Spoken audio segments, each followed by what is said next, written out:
Hello, welcome to another episode.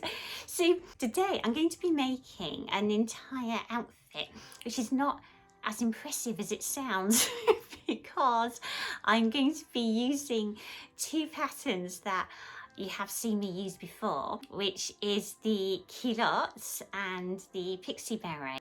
But there will be one new item of clothing, one new untried pattern, which is this. And if you're thinking, no, we've seen that before too. You've seen the trousers, pants, not the blouse. So I'm making the blouse, the culottes and the Pixie beret, and I'm making them in a gorgeous fabric that was given to me by through a kind of friend of my mother's, whose own mother sadly passed away, and she was clearing out her house. She found this very, very pretty vintage fabric, and we all know who who's very happy to accept any offering of vintage fabric. It's a lovely sheer wool in kind of winter, lovely rose hips and early spring narcissi. And I found on Etsy a lovely three-dimensional embroidered collar that has the kind of same tormenting holding a tennis ball. Is that better? Forgot I was holding it. Yes, I found this lovely three-dimensional flowery embroidered collar that goes with the exact flowers in the fabric design. So I'm gonna have to see how this looks. I'm basically going to be bedecked from the top of my head to my feet in florals. This beautiful face sticking out. Yeah, so the patterns that I'll be using is this 30s culottes design, and I was going to make the short version, but then I had just enough fabric to make the long version and the Pixie beret and the blouse. So of course I thought, well, if I just did the short version, I've got this like little bit of fabric left over that would be too small amount to do anything with, so I couldn't resist like using every last shred. You know what I'm like. So yes, so it's going to be this Pixie beret pattern that you can find instructions for in my, strangely enough, Pixie beret video, the culottes.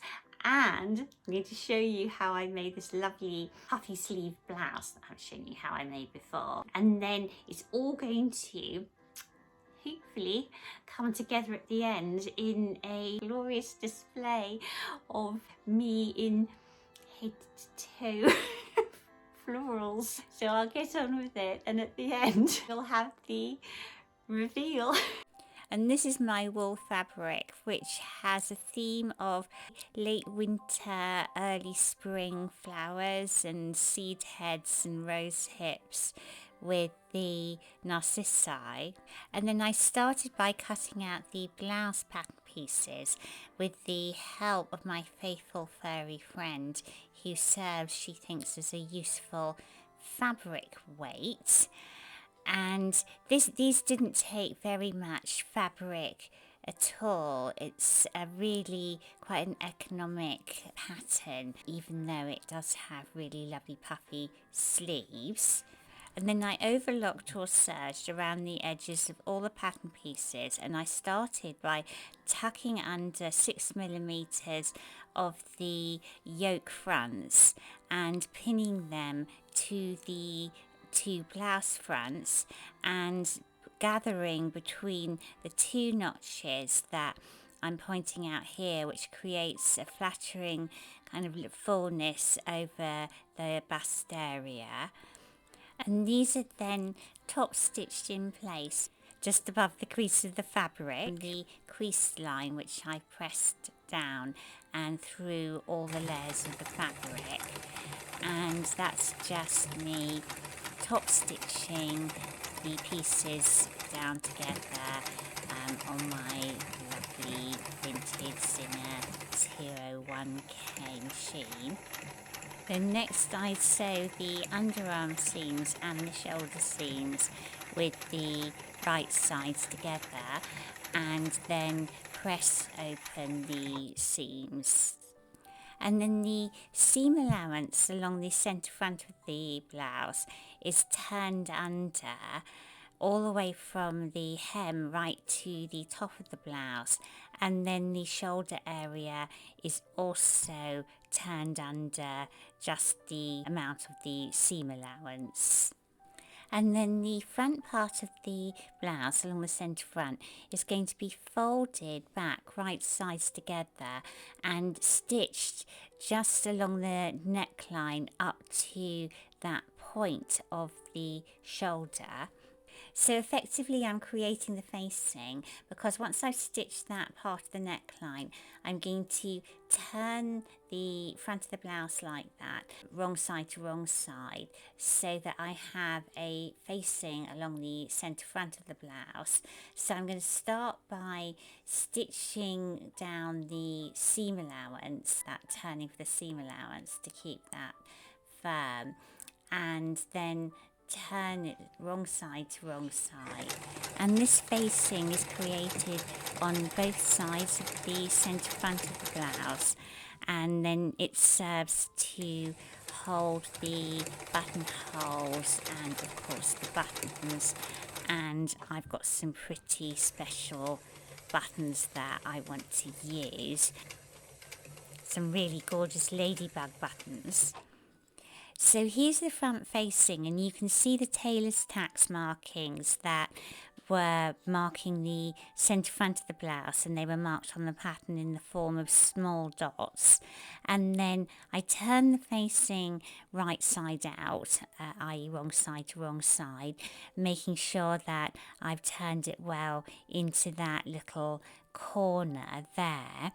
And then I'm going to press that down and then slip stitch that edge in place, and that edge is the one with the seam allowance turned under. And then, having pressed down the blouse front, I'm just checking that I've absolutely centered it properly by checking those tailor's tacks run down the center front of the blouse so that everything will line drape correctly. And then I gather between the notches on the shoulders of the sleeves, and I'm just using a long machine stitch to do this. And then I pull up the gathers that are just concentrated right at the top of the sleeve to create a lot of fullness. And with those pulled up, I then stitch the side seam of the sleeve and then carefully fit the sleeve head around the armhole of the bodice. And I'm careful to match the line of the underarm seams with the line of the sleeve seam. And then it's time for the collar, and I found this rather gorgeous collar from somebody on Etsy, and I think it's really lovely to support other makers. And this collar, it's 3D machine embroidery. I don't have a embroidery machine myself, and I think it's a really gorgeous collar, and I'll link the details of the shop below. And you can see that I'm also planning on using these gorgeous, I think, vintage ladybug buttons that I've had in my stash for ages.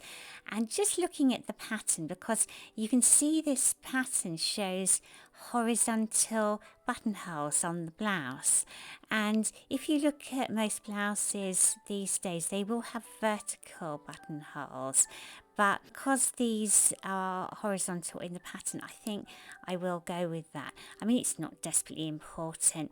Horizontal buttonholes tend to be used more on trousers, pants, skirts, whatever, because they're there to take the strain, whichever way the pull is on the button. So horizontal buttons can usually take more strain than vertical ones, but vertical ones are fine for blouses because you have lots of buttons down the front of your blouse. And you can see on my blouse I've marked with tailor's tacks where the buttonholes are to go, and also where the buttons are to go as well.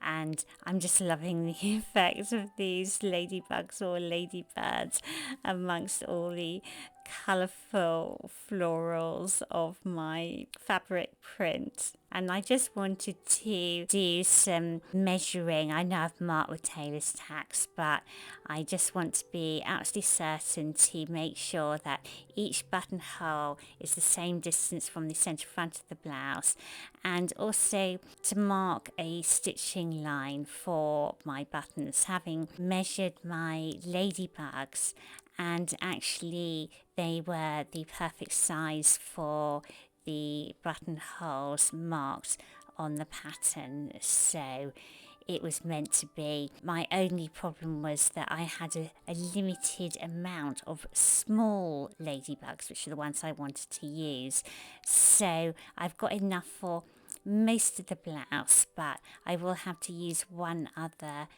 different button. And I have had a good look through my rather large stack of vintage buttons, which are stored in collections all over the place, and I found a rather fancy red tulip, which is the same size as the ladybugs, and I think that will work quite well, and I'll just put that on the lowest part of the blouse. So yeah, just marking my buttonholes with tailor's chalk before stitching them.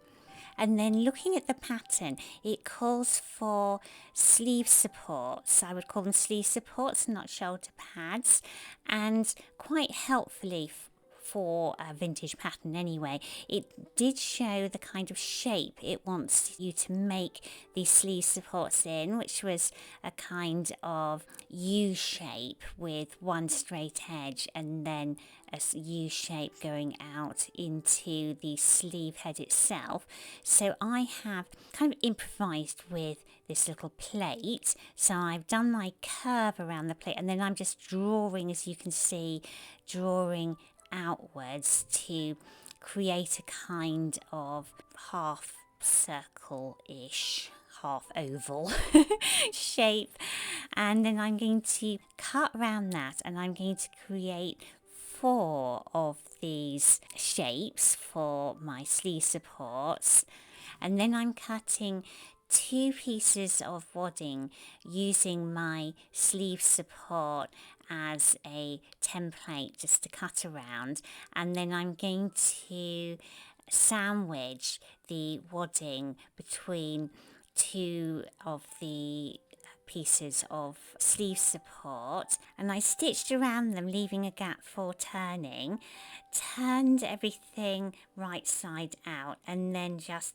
slip stitch closed that gap to create my sleeve support. And that's how it will look, with the straight edge stitched around the shoulder seam and the curved edge holding up the sleeve.